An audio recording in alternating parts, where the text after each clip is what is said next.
And God will give us what we need to do what needs to be done. If we perish, let us perish. Millions will rise in our place. You hear what I'm saying to you? Otherwise, your grandchildren will not have a future in this land. And only people who are genuinely rooted in Christ will be able to deliver on God's purposes for this nation. Does he have a purpose for it? Of course. Look at the amount of resources he has put in Nigeria. Look at the resilience of the Nigerian. Look at how Nigerians are succeeding everywhere in the world, whether they left Nigeria 400 years ago or left Nigeria on a plane 50 years ago. They excel. We're at the top of the treasury in the United States. We're at the top of the World Bank. The list is very long in all the sciences and in all the arts.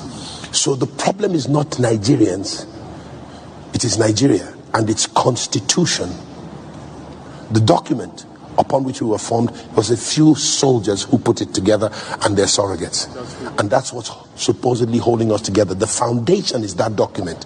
And if that foundation is faulty, what can the righteous do? We've got to go back to the foundation. The next administration must not access power until we have a veritable constitution that is truly the document of we the people. We the people! You hear what I'm saying to you? Anything else is a fraud. Nigeria is a scam. It's a scam, and it's perpetuated itself too long. It's time to do something about it.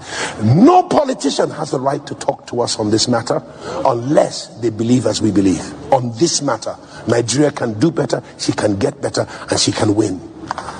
We are suffering in Nigeria in our hundreds of millions, whereas we need not to.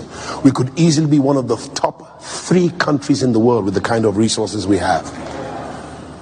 And it's about time that we let the international community know that they must be partial. Don't come and tell us that you're protecting democracy. Don't come and tell us that you're looking for free and fair elections. Which election has been free and fair in this country? Except the closest to it, Abiola and Babagana King.